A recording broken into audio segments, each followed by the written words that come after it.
Good morning and thank you very much for joining us. My name is Achola Simon and this is the Western Spectrum, a program that comes to you every Monday 8 to 9 a.m. discussing issues that affect people from this part of the country and to a large extent, of course, the entire country. And today we are joining the rest of the world in celebrating or casting that spotlight on mental health amongst men in this month of June. And we've decided that we'll be looking at the mental issues that journalists go through in this country. And of course, on our set, we have Kevin Omolo, who is the chair person of Correspondent Association of Kenya, the Nyanza chapter, but we also have Rashidi Oudia, who is a journalist with the Nation Media Group, but also the chair of the Kisumu Journalist Network. Of course, the two are the well-suited persons in this region to actually tell us exactly what journalists are going through. And of course, I will pretend that I'm not on their side, so then I can actually get as much information as we can. Welcome, Kevin and Rashidi. Kevin, let's go straight into it. 6 out of 10 journalists in this country are experiencing mental health related issues. This must be a very punishing career. Sure. Probably like you've said, I'm Kevin Omolo. I'm a journalist, managing editor for Lake Region Bulletin, but also the chair of Kenya Correspondents Association in Nyanza. So getting it into perspective, from the Kenya Correspondents Association perspective, we refer to it as psychosocial well-being because of the stigma that is associated with the word mental health. Because when you talk about mental, this guy is mental, people think he's insane, he's mad and all that. So I think it starts from that.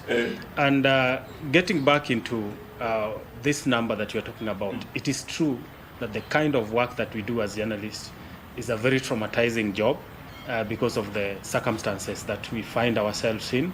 So I would agree with that research, the survey. I think it was done by the MCK. Yes, last year, talking about around 68% of journalists facing mental health issues. And even around 80% of journalists know another journalist who is struggling with mental health. So generally, it's about the kind of work we do, and I think we can go deep into it later. As we proceed. Yeah. Rashidi, such a grim picture when you look at it, and of course the expectations that is actually placed on our back by the communities, members of the public, and of course each and every stakeholder in terms of just passing that information around. How then do we navigate through all these problems so that then we remain non-partisan? Talking about the data, by the research by Media Council of Kenya, I saw even a more troubling that almost at least 68 don't even know they're going through mental health, and that is, I think, even a heavier burden to carry. Now that you expect, or there is high expectation from people around. I remember there was a time during the COVID-19 when we were doing these stories. Of course, COVID-19 was a strange being to everybody. We were expected to understand everything, how to disseminate such information. And I remember when I think there was a donation being given to some people who are vulnerable. And I remember us journalists talking about, hey, hata tujui tunaenda nyumbani aje, don't have some. Yet you're going to cover the donations. People are being given maize flour, wheat flour, cooking oil. So sometimes it's difficult, but we try to encourage members to at least, when you're going through something, talk about it so that it's be easier when you're at work, you concentrate at work. But it's not that easy. That, for instance, the example I've given you, you don't have anything to go with at home, yet you are covering people who are at least going to get something. And you can't raise it, you can't solicit for that, all that. So sometimes it really disturbs us, but we try to navigate through this particular. Actually, you're right. And not just something to carry home. Even putting you in a place where, for instance, you are in a position to actually bring out that story perfectly. For instance, let's talk about COVID-19. We remember actually asking the professor, the governor of Kisumu County, Professor Peter Anyang' Nyong'o, that you look at the persons that are actually supposed to be vaccinated first. Journalists are not there. people that are actually supposed to get the masks first, journalists are not there. Then, and we are constantly put in the front line to actually cover these stories. So it means the society must actually up their game. Like just you pointed out, many a times we are an afterthought to these particular organizations or politicians or individuals. It's like media. I remember even when you're doing introductions, even in such conferences that we have, we thank Mheshimiwa for coming. We thank this organization, and then an afterthought. Oh, the media pia asante. So nikumbe mko hapa. So sometimes it puts us in a way that we have to hide these particular feelings within us just to do our work. But back at home, when you now see it yourself, all these things come down. That's where mental health issues come in. And you have to shelve this every single day that you go to work and all this. So the society is also to blame. They are blind to our plight in a way. And this must also be handled well if we also come out and talk, like the forum you've given us. We say what we're going through so that our society even know that at least tunapatia pressure, the media giving a lot of pressure, but they are also going through such a thing, yes. Is it because, I mean, we have given ourselves this sort of a superhuman being stature that people tend to look at us as people, one, who will never get into accidents, who will never get diseases, who will never get sick, who can never go broke, and can actually access each and every office in this land if they wanted to? That is partly contributing into it. And if you look at journalism, the moment you get into the newsroom, you are told this is passion. So it's like you leave any other thing out there and follow your passion. And sometimes you find yourself forgetting yourself. And when you forget yourself and you get yourself into mental health issues, nobody understands how you got yourself there. But I want to bring it back to how it started, especially with journalists.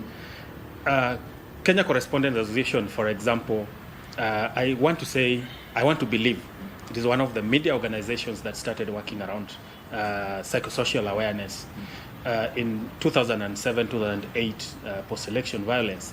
And they even produced a book called Healing the Messenger. Because when you are talking about psychosocial support, journalists were not considered as key victims. Yet, when these traumatic experiences take place, we are the first to be there. And you are expected to report as it is. So it means you have to be at the scene. So what happens is that many media organizations, I don't think there is any in Kenya that could be having a special department that is handling issues to do with psychosocial. And that actually was my next question, just before you continue. Has it also contributed to the fact that, of course, looking to a broader perspective in terms of the shrinking revenue streams for media houses, coupled with other, of course, management issues and all the challenges that face media houses now, does it contribute to the bigger problem that is, one, we don't have special departments, don't have personnel, and we just don't have that we are withhold in terms of how we can actually deal with this problem, yet we are the people actually telling people what to do day in, day out? No, I don't. Shrinking revenue is a big contributor, because when you talk about psychosocial awareness, it doesn't require so much resources. It just requires a little bit of knowledge of you, understanding yourself, understanding your environment, knowing what triggers you and how you can avoid them. So I don't think the issue of shrinking revenue is a huge factor, even though it is a factor, but it's not a huge factor. What can be done? Like I said at Kenya Correspondents Kevin, we have five journalists in newsroom. For instance, in Kisumu here, we have 2 journalists, right? And you're expected to cover, like in my office, you're expected to cover politics, accidents, you're supposed to cover crime, you are supposed to cover human interest stories, and basically anything that comes around from this region, right? If you're telling your boss that I am not feeling my usual self in terms of doing this assignment that is actually given, I mean, is he going to tell you to go home? Is he going to allow you time to actually seek psychosocial support? Is he going to tell you that I need that story? And you've been an editor in this region, right? And I know what editors take, journalists through in terms of meeting deadlines. is it not a major issue in terms of saying that well, organizations cannot employ enough, and since we don't have enough personnel, so then I will follow Rashidi through each and every corner to ensure that he actually delivers? I think give an example. Yes. When I was a field reporter, I had this colleague that was assigned a story that he felt was against his faith, and he told the editor to the face that this is against my faith and I cannot do this story. And I was saying it's all about self-awareness. If we can have the boundaries, our own boundaries, it can be done. Because sometimes the editors take advantage because they know you are this vulnerable person who don't understand their boundaries, don't know what to do, and it can be tossed around. Because if it happens that you fail to deliver in your next assignment, they would not understand that it could be an issue of mental health. You see? They'll say you're underperforming, and at the end of the year, you're out. You're out of the system. If I may chip in, yes. Journalists should be aware that I think you should be aware of your rights, because I remember there's a time I told my editor, I'm conflicted in this story. I cannot go for this story because it was a story involving family. Family in the broad, Luo community, we are very broad, the family. Everybody's a relative. But that one was a close one. Say you are conflicted, you cannot go and cover that story. Tell your editor you are not in the right state of mind to cover this story. But the biggest issue is, there's, especially for men, journalists who are men, there's this toughness syndrome from editors that Mandamano, let Achola go. Rashidi should go for these easy, dangerous stories. The other person should not go. So Rashidi is exposed to these violent assignments every now and then. Yet we get a number where just fanya stories, do interviews through the phone and all that. You are exposing one particular journalist to these risks throughout. And Kabla, before even he recovers from the past incident, he was sent for a defilement story, a rape story, so it builds up. And you mentioned it. There's a time as journalists to feel numb. You don't have emotions. Some people, it's even affecting some of our relationship because you don't show emotions because of what you've gone through these assignments on and on and on. So at least our editors should also listen to us, but like Kevin said, we should have that awareness, individual awareness ourselves, to tell the editor, hey, no, I've gone to these assignments more than even 3 times. Let me break, let somebody be assigned to this particular, not that Rashid in your starring, you have to go for these mandamanos and all that. Yes. We have associations that are actually representing a journalist. Different cadres, right? The Correspondent Association of Kenya, Kenya Journalist, Kisumu Journalist Network. We have Kenya Union of Journalists, and of course, Communication Workers Union. Is it time that we pushed harder in terms of ensuring that, one, there's a special desk that will take care of journalists, and 2, also, the working environment of journalists in this country can actually improve? Because, I mean, the issue of salaries is something that we can discuss until, I mean, the next 10 years, right? Is it time that we actually pushed for better working environment and conditions for the journalists in this country? Actually, what this has pushed for, I just think we need to change strategy and be more deliberate. Change to what now? More deliberate, especially when facing editors. I think the voices that have been shut down mostly are usually the correspondents on in working in the regions. Because I know my media house, National Media House, has a guidance and counseling department, but that alone is not enough, because guidance and counseling mostly needs that personal approach. When you say, I talk to a counselor through the phone, you don't feel that physical touch that you can open up and all that. So more media houses should invest in this. We should have more departments, and focus should be on the regions. Journalists, the regions go through a lot. I know Kevin has elaborated on this. We go through a lot. So the media should be deliberate in actually establishing this department, psychosocial department, not only guidance and counseling is enough. And then secondly, the media houses should create more, avenues or forums where journalists or within the media come together for activities just beyond the newsrooms. These activities make, for one, people interact easily, and we open up, because speaking or just talking about an issue that is disturbing you is one step in handling this. Yes. Yes. Yes. Kevin, you have something to add? Probably this. If you look at the media houses, like you said, we have the aspect of shrinking revenue. So we may not have well-established departments that can handle this. But then they can train champions within the staff that they have.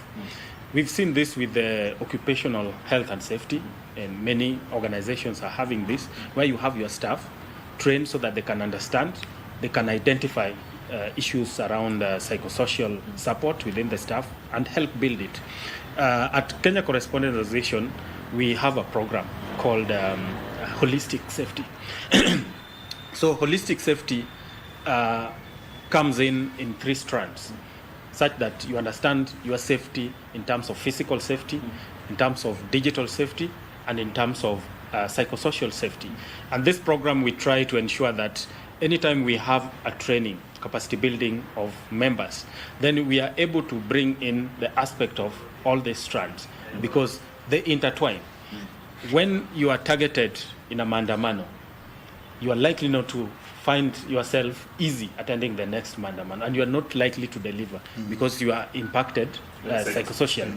So when these associations can be strengthened, because like Kenya Correspondent Association, we work with a number of partners, if this can be strengthened so that they can be able to improve on the kind of work they do and target more journalists, at least we can have more journalists having this knowledge. Great. Of course, strengthening capacity, strengthening not just for the associations but also journalists is something that will be discussed just right after this break.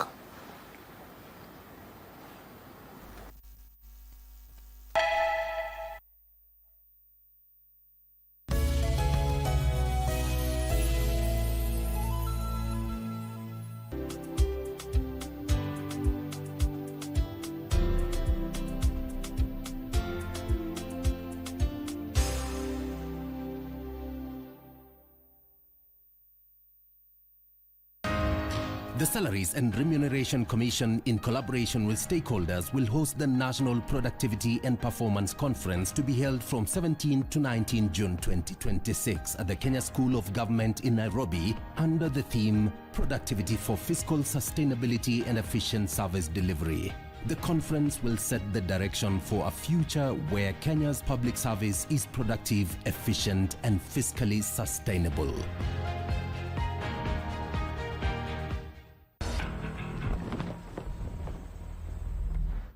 The FIFA World Cup 2026, hosted by the Triumvirate of Canada, Mexico, and the United States of America, promises to be blissful.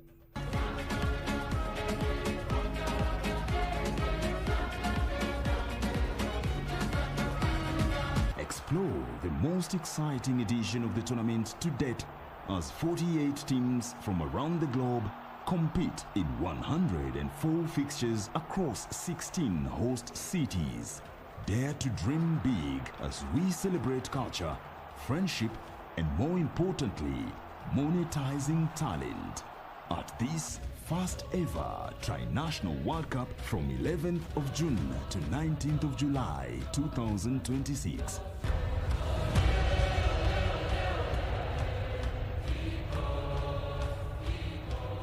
Just like the formidable 10 African nations represented, be at the center of the FIFA World Cup 2026. 34 free-to-air matches, live on KBC Channel 1, your true sports partner.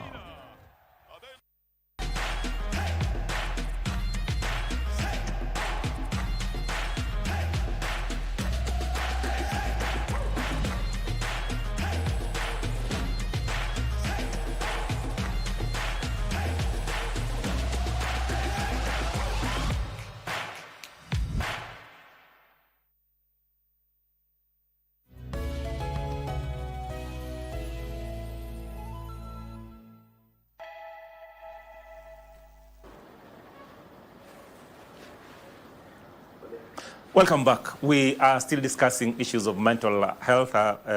Kevin insists that we must look at it from the perspective of psychosocial issues, support, and that is what we'll do. And just before we went for the short break, we were actually discussing strengthening capacities of organizations and associations that actually deal with journalists, but also insist strengthening the capacity of journalists so then they can actually dispense their work to the best of their ability. Kevin, just before we cut you short, you're actually talking about strengthening the capacity of institutions that actually deal with journalists. Yeah, I was saying at Kenya Correspondents Association, we have a program on holistic safety. We managed to get this established through the support of other partners, including IREX. And with this, we trained champions. We have our physical safety champion, Omar Abdallah from the coast. And then we have the psychosocial champion, who is Olojanak, who is our director of programs from Nairobi. And I am the champion for digital safety. So anytime we look at safety, then all these strands come in. There's the aspect of finances that you're talking about. Journalists are the people who, I think a number of surveys that have been done is that not so many journalists want to get out of the newsroom to venture into other things. Because like you said, salaries are a huge issue, but it affects the aspect of psychosocial well-being of journalists. But we have other occupations where they earn even little more than journalists.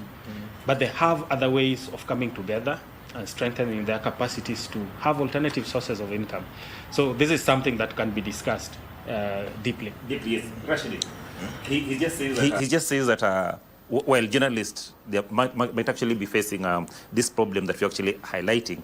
Other sectors, there are people who are actually earning some sort of resources and are able to actually come together and strengthen their capacities in different areas so then they can actually grow.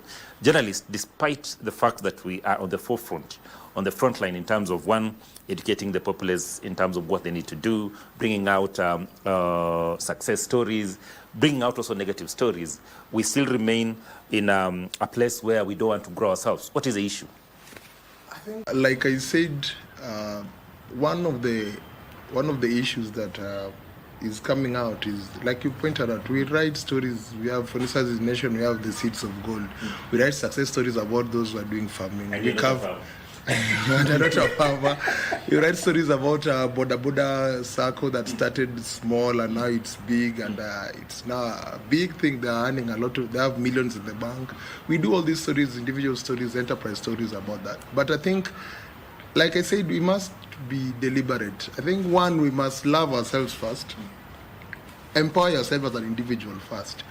Of course, in our Kisumu Journalists Network, we also urge members, join an association. I don't know why some journalists are very jittery in joining these particular associations, like KCA, like Kisumu Journalists Network, KUJ, and of course KUJ might be, you have to meet a certain criteria to join it, but be part of a particular association. One, you'll get empowerment, you'll get these trainings that Kevin and I are talking about. You'll even empower yourself. You'll get, for instance, this financial help that we're talking about. But journalists stay away from these particular associations. Why is it? Is it the training, rationally, where you are told that you must be the first on the scene, at the scene of this story, you must be the first to break this story, you must have the best story? Is it that type of training that has actually configured us to believe that we can actually just do these things on our own, yet we're actually suffering inside? Actually, there's a journalist joke that we live per day. Meaning per day, meaning you live what you earn that day, what you experience that day, you forget about it, you cloud all your experiences, what you saw today, the accident, you got another accident the next day. So this living per day mentality should also be we should not have it. Then secondly, this idea of journalism, you've mentioned it, we have access to Heshimiwa, we have access to these particular big hotels. So when you lose your job and you cannot access this, it becomes a problem to move on. So I think it's attitudinal change that we should have also as journalists, so that we focus on things that can help us out or past the newsroom. I remember there was a time when we were taken through a very good session on mental health issues, and it was an eye opener. It was a very big eye opener to us. But follow-ups from that has been difficult for journalists. We go there, we are thrilled, we say at this time we have changed, we are going to follow this. But it's a big issue, I think, but mostly I think it's an attitudinal change from our end. Yes. We have actually attended a number of forums with you, and specifically on mental or psychosocial support related issues. And one of the conclusions, one of the recommendations that we had in one of the forums that we did here in Kisumu was that organizations must actually come up with psychosocial support desks in the organizations, that associations like UAS and Rashidis, and of course KUJ and other organizations, support organizations like Media Council, must actually now find ways of actually coming up with this desk, so then journalists can actually walk in, get assistance when, as and when they need it, and actually walk out. That seems not to have taken root, as Rashidi says. How then do we ensure that when we are having these discussions, it's not just about reporting, it's not just about pouring out our frustrations, and then thereafter, of course, everyone walks home and we forget about what we've discussed today, and then tomorrow we are discussing other things. Yeah, I think what Rashidi talked about, that would be the beginning. Having that self-awareness and then changing attitude. Because as journalists, we solve a number of problems. So we feel we can solve Or we think we actually solve it. Or we think we can solve. Yeah. You do a story about something and a solution comes in. So you feel we are solving people's problems. And there's no one who can solve our problems. We can solve them on our own.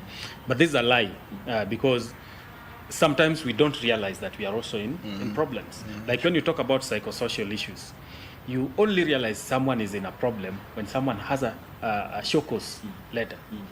And you just talk about it, so and so has been given a show cause letter, these days is drinking himself out and all that. But nobody tries to figure out that what could be the reason.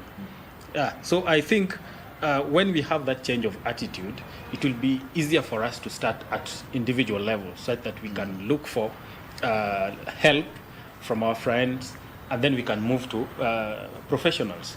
Because psychosocial help is a journey. It's not something that you come once and it's gone. Just like Rash was saying, we've had instances where we get partners who are able to do this, and then people would have one session and everyone is gone. Nobody wants to follow up. So I think it's because of attitudes. If we can start from that, it will be easier for us to push for these associations to set up such kind of desk. It will be easier for us to even ask for help from partners who can provide a specialist to help with that, so that going forward, everybody knows, if I look at you and you look like you're not okay, Achola, I'll come in and hit, and connect you to someone and say, can we just have some tea and have a talk? Fantastic. Yeah. There's a phrase that Rashidi keeps using in one of our platforms, the Kenge mentality. Of course, he'll tell us what exactly that means. One of the contributory factors to some of these problems, colleagues, is the fact that at times the environment we work in and ourselves also attach ourselves to this environment and feel that we are actually part and parcel of what is going on. And we are entering into an electioneering period. Let me say we are actually right inside the electioneering period, right? And the campaigns are on. This, of course, has been one of the periods that greatly contributes to mental stress for journalists, and not just journalists, but of course, all stakeholders are involved. How then do we navigate, Rashidi, in this space? So then, yes, I know that I'm having issues in terms of payment at your place of work, and you're looking at this politician, and you're saying that this is my hope. I have to trumpet each and everything that this person says to the best of my ability, so knowing that the coming after the election cycle, then I can actually be an employee of his or hers. How then do we navigate in this space? So then, one, we reduce expectations. Two, we avoid situations where we put our life at risk in terms of, being attacked by whoever that wants to attack us. But more importantly, dispense our duties to the best of our ability. I think we are in a period that is very tricky for us. I know I'll start by saying, giving a practical example. A journalist maybe in Siaya County stays in Ugenya. A governor has a story in function in Mageta Island in Imbo, huko kwetu. You don't have means, so you are given a lift in a county government vehicle. Munafika Usenge, you have to take a boat. That boat, you share the boat with the governor going to the other side. And then you come back the same way. And you are expected, if there is a story, if a governor is heckled in Mageta or something goes wrong, he's put on the spot. How will this journalist handle all this? That I leave that question. But I'm just pointing into a very dicey, a very tricky moment for us. I know many times after elections you see journalists being absorbed in all these government, and now you wonder, you track back, how are these journalists reporting on this particular politician? But what I say is we have our media council code of ethics that guides us. Be factual, just follow all the codes of ethics. Wanasemaga nyota yako itaonekana one day. You don't have to maybe go against the code of ethics for you to maybe get favors. It's a time that it will be difficult. You'll be looking at your pocket. You don't have salary, you haven't been paid, and you're being offered something. But you have to strictly adhere to the code of ethics to guide you through this period. You never know. Maybe you're reporting that we see many journalists get awards. Their mayor was just the other day. Did they pay for those awards? Did they actually solicit for those awards? So you can always be appreciated in a different way. So it should be a tricky moment for us journalists, but ensure that you stick to the code of ethics. Kevin, you must be talking to your members strictly and telling them, yes, things are tough, yes, but you must find a balance. In fact, as we speak, already Kenya Correspondents Association is working on a monitoring team so that ahead of the elections, we have members across the country who are monitoring the situation against journalists and reporting so that it can help us prepare for election coverage. But just as Rashidi has said, we work within laws and rules. Breaking these rules is a matter of choice. But as an association, we try as much as possible to put facts on the table, tell our members this is what is expected of you. But when it comes to the issue of ethics, like it's talking about, it's true. Journalists find themselves in certain compromising situations, but we've seen we have the Media Council of Kenya Complaints Commission. Some have been going to court and all that, so that we try to ensure that what we are giving to the public is what they deserve. But coming back to next year's election, you've seen, and I would say it started during the 2024 financial year. How do you call it? The finance bill. The finance bill. During the finance bill, you discovered that journalists were not safe. Journalists were not safe because if you report anything that seems to be negatively portraying one team, then that team would feel you are sponsored by the other team. And if you do the same, you are profiled. And we faced that in Kisumu during the 2017 elections. And it got to a point the police was telling us, we are getting into a very dangerous operation. We can't guarantee you your safety. And at the same time, they're doing that because we've covered stories and we've shared pictures of police beating people. And the next day, the demonstrators are also against you because you have pictures, you have reports about them breaking into people's businesses and stealing. And police were sometimes using some of these images to track and arrest these people.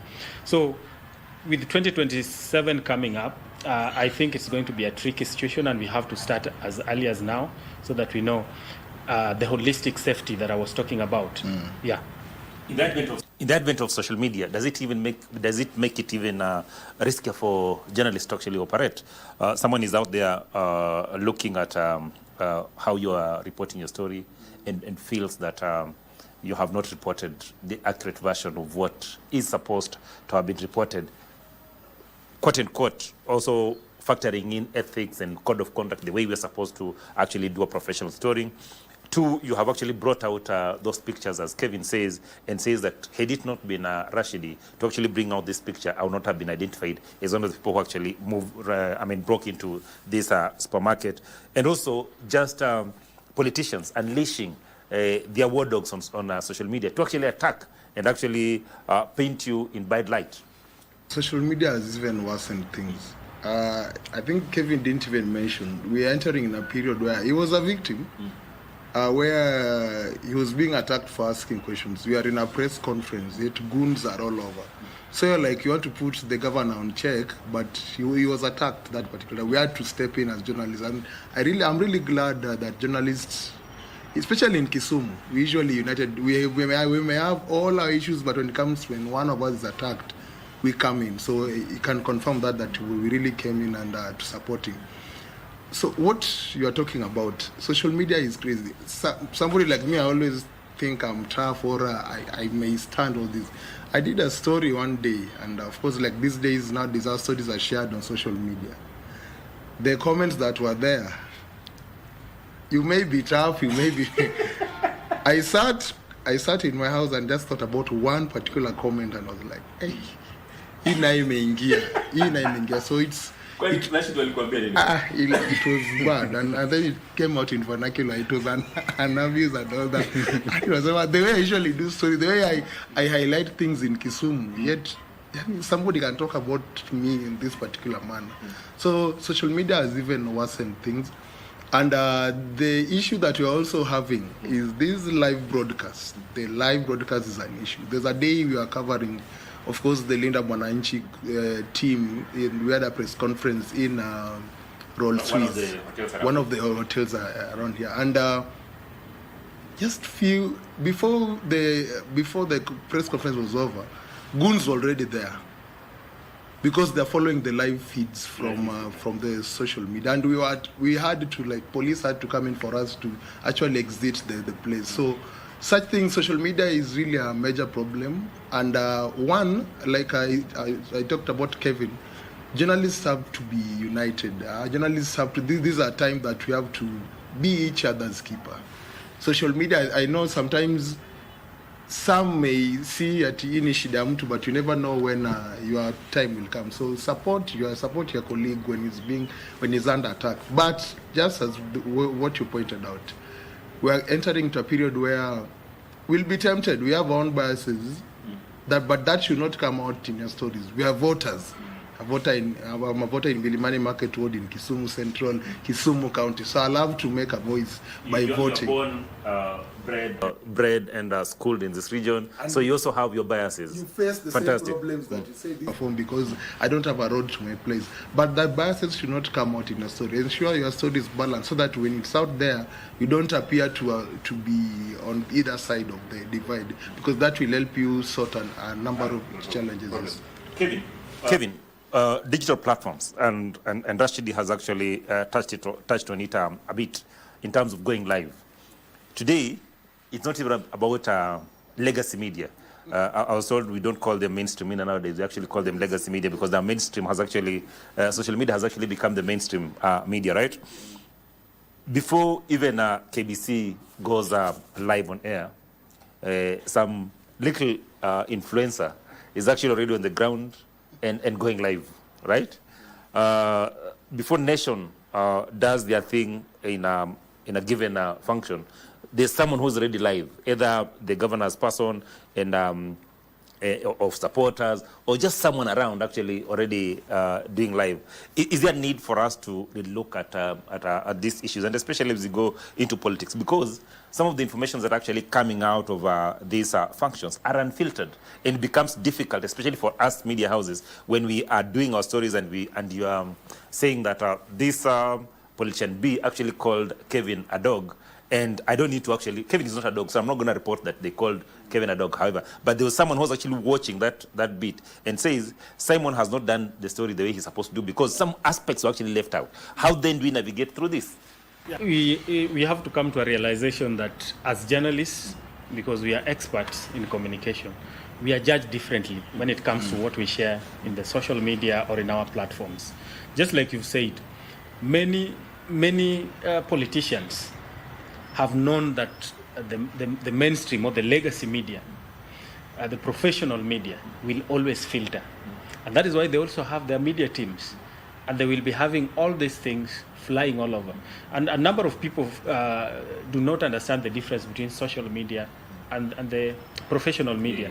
So we've had some times where they say, you journalists, you are the ones who are propagating this, but yet this thing has been reported by those bloggers or the vloggers that you are talking about. So I think it's a situation that we have to deal with. Currently, as Kenya Correspondents Association, we are implementing some program in Nakuru on cybersecurity. And these are some of the things that we meet when we speak with our members, and they tell you about their experiences on something that was shared. And if journalists are not well trained on cybersecurity and digital literacy, they are sometimes likely to pick those fake news or the unfiltered news and get them into their stories, especially coming to the small digital media houses, like you've mentioned, the Lake Region Bulletin. Because if you go to the legacy media, you find that the structure is a bit comprehensive, and they are able to filter the content before it can get out there. But for the small media houses, that you realize that the reporter could also be the editor, and the editor is also the marketer. So you are likely to find some of this information getting out there. But when it gets into the public, the entire media face the wrath of the public. So it's something that we need to work on. Check. And not just these small media houses, because Rashidi has lost, I think, 1 or 2 colleagues because of using pictures that were not actually taken from. Rashidi, let's talk about training. And training has actually been key in terms of what Kevin has actually been talking about, the training. The journalists that are actually coming into this space now, is there need for a paradigm shift in terms of how we train some of these journalists, so that then they are cognizant of the challenges that they're actually coming to face, rather than just painting the before the camera face that we see? Because I'm seeing Simon on the screen. I also want to do better or be like Simon, right? That glamorous picture that has actually been painted about journalism. Is there need for us to actually have a paradigm shift in terms of curriculum, so that then we encompass some of these things, so then these students actually that are coming through can actually understand what awaits them, so that then they are psychologically prepared in terms of how they're going to deal or operate in this industry? Read my mind. Those are forums that we had, and some lecturers were also part of it, especially from Maseno and Masinde Muliro being around this particular area. And this really came out. The curriculum we had, I know you were in school way before we even joined. So whatever, the curriculum has just been the same. So there's need for a paradigm shift in just ensuring that those who are coming into this particular field are aware of what they're stepping into. Not the glamorous picture that they used to see. You see somebody in the TV station, this is the kind of lifestyle he has. But beyond this, what do people go out through in the field? So there's a need for that. And also introduction of short courses for journalists even that are already in the field, so that they are aware, because the training you had was way back. So apart from those who are joining journalism, those who even have been in the media houses for long should also go for these short courses to at least ensure that they are well equipped with the current, especially the digital media and all that. Personal initiative, because this guy has attended quite a number of them. Unfortunately, I've been with them in most of those trainings. In conclusion, Kevin, right? Just one word to the students and of course our colleagues as we conclude, because I'm told the president is about to speak from State House. I just want to appreciate KBC and you, Achola, for this opportunity. But a word for journalists and for students is that media is fast changing. We must keep the pace so that we can be able to serve the public the way it is deserved. Two things: speak out, especially the men journalists. Speak out when you have an issue.